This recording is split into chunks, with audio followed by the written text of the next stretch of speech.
नमस्कार, स्वागत है एक बार फिर से आप सभी का आपके अपने चैनल हनुमान सेवा परिवार में।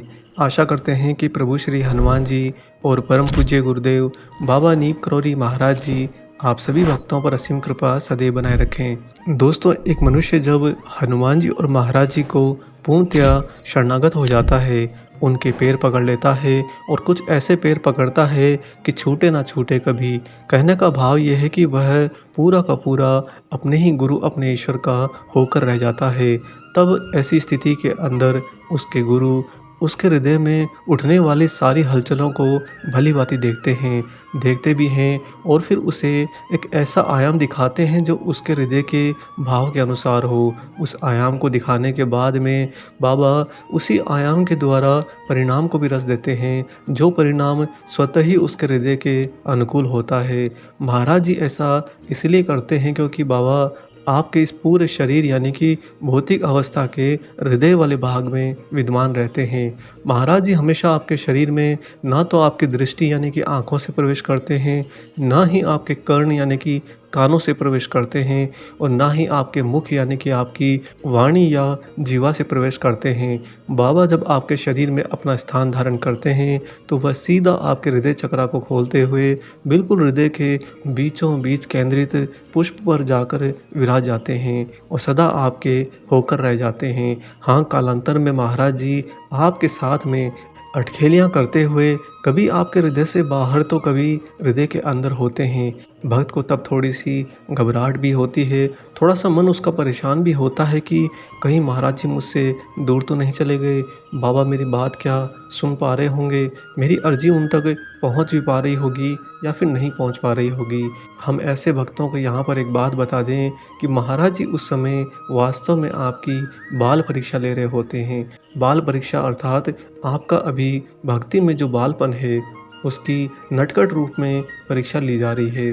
नटखट रूप की परीक्षा का तात्पर्य यहाँ पर यह है कि महाराज जी आपके हृदय को छोड़कर कभी नहीं जाते, वह आपके ही हृदय में रहते हैं।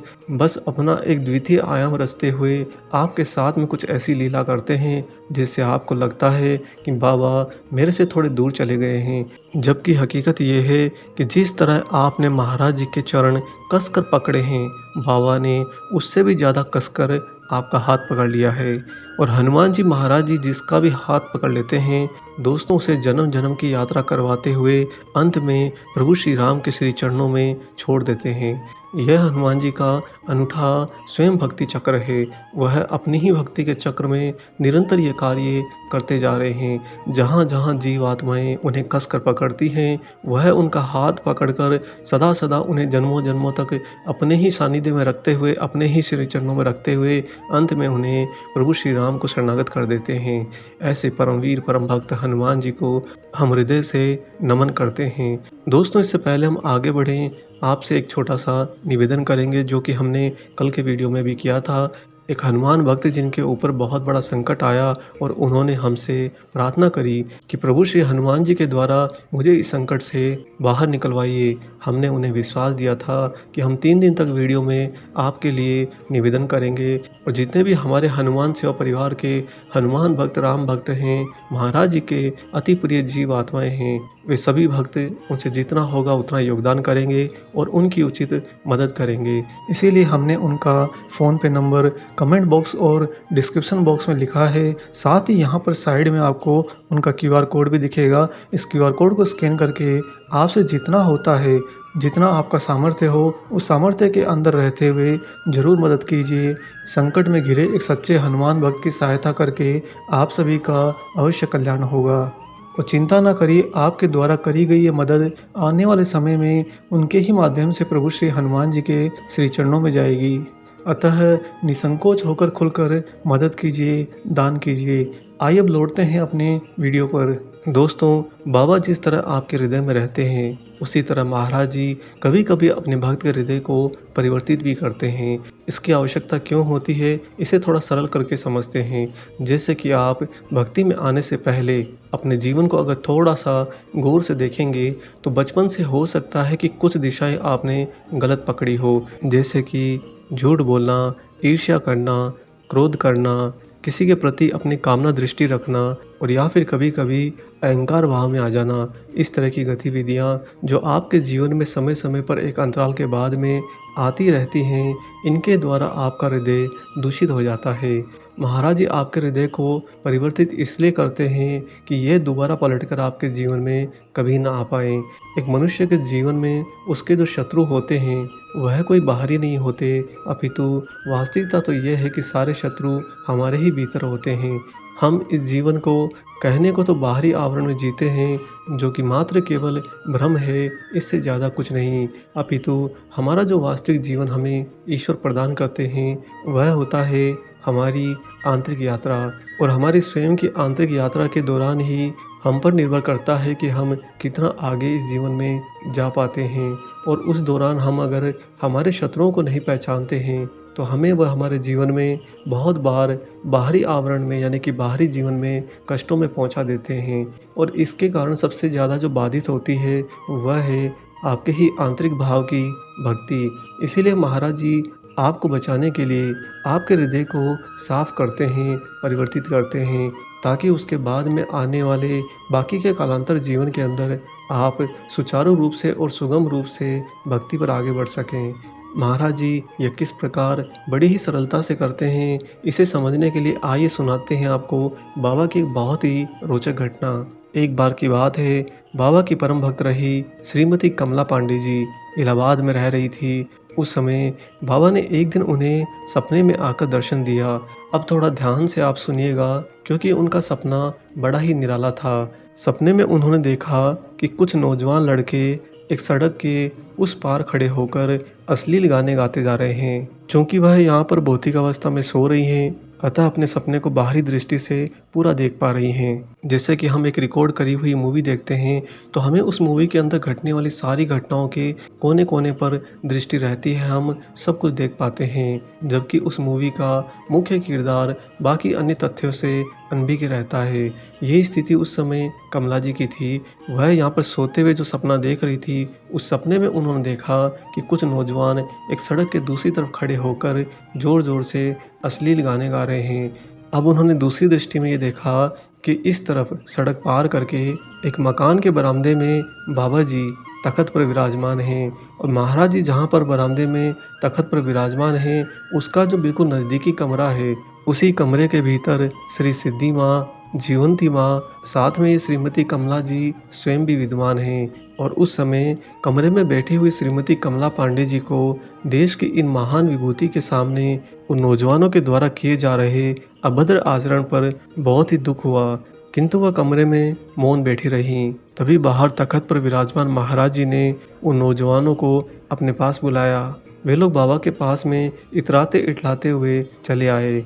आकर उन्होंने पूछा कि हे बाबा, क्या बात है। यहाँ पर उनका भाव था कि वे महाराज जी से पूर्णतः अनभिज्ञ थे। वे जानते नहीं थे कि सामने उनके पूरे जीवन चक्र के स्वामी स्वयं ईश्वर बैठे हैं, स्वयं ईश्वर बैठे हैं। मद ही कुछ इस तरह से उनके मस्तिष्क पे सवार था कि वह पूरी तरह से इससे अनभिज्ञ थे। जब उन्होंने पूछा कि बाबा क्या बात है, तो बाबा ने मुस्कुराते हुए उनसे कहा कि हमें भजन सुनाओ। अंदर से कमला जी, सिद्धि माँ और जीवंती माँ बाहर की ओर थोड़ा झुककर देख रहे थे।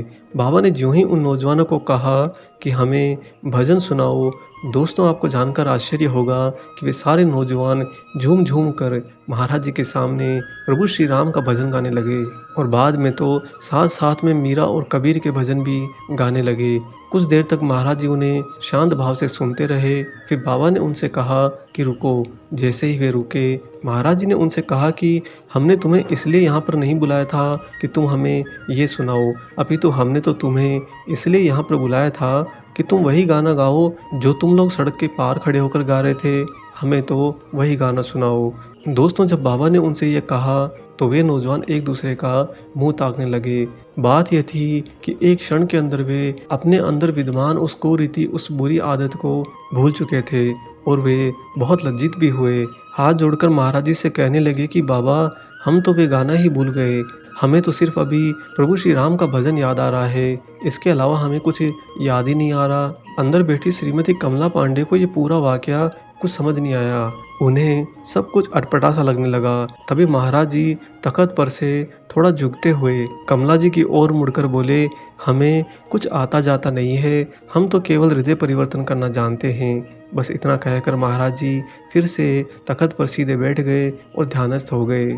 वे पहले अभद्र व्यवहार करने वाले नौजवान भी बाबा को प्रणाम करके वापस लौट गए, परंतु कमरे में बैठी श्रीमती कमला जी उसी समय भलीभांति समझ गई थी कि बाबा का चमत्कार वास्तव में क्या था, और अगले ही क्षण उनका वह स्वप्न भी पूरा हो गया, यानी कि उनकी नींद खुल गई।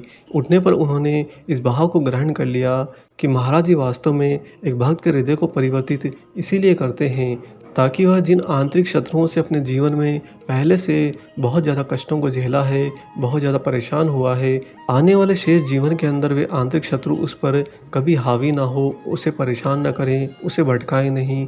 इसके लिए महाराज जी उनके हृदय को पूरी तरह से प्रभावित कर देते हैं। आप लोग भी अपने जीवन के अंदर अगर किन्हीं गलतियों को, गलत रास्तों को कभी भी अपनाए हैं और आपको अभी एहसास होता है कि उस समय शायद वह गलत था, मुझे नहीं करना चाहिए, तो आप लोग महाराज जी से प्रथम प्रार्थना यही करिए कि बाबा आप मेरे हृदय में तो विराजिए, परंतु साथ ही आप मेरे हृदय को हमेशा के लिए बदल दीजिए। मैं सब कुछ भूल जाना चाहता हूँ, मेरी दृष्टि और मेरे विचार से सब कुछ सदा के लिए मिटा दीजिए। वैसे भी ये जीवन आपका सबसे बड़ा भ्रम है, जो ही जीवन पूरा होगा आप इस जीवन रूपी स्वप्न से बाहर आ जाएंगे। अतः बेहतर है कि आप इस स्वप्न के बचे हुए शेष कालखंड के अंदर भक्ति के मार्ग पर सुचारू चलते हुए अपने आंतरिक शत्रुओं से हमेशा बचे रहें।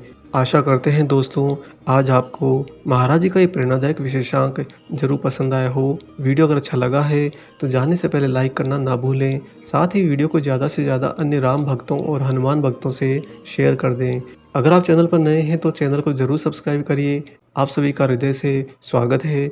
मिलेंगे बहुत जल्दी ही एक और ऐसे ही अलौकिक वीडियो के साथ में। तब तक अपना और अपने माता पिता का पूर्ण रूप से ख्याल रखिए और परम प्रभु श्री राम जी का निरंतर गुणगान करते हुए बाबा हनुमान एवं बाबा नीप करोरी महाराज जी की निस्वार्थ होकर सेवा करते रहिए।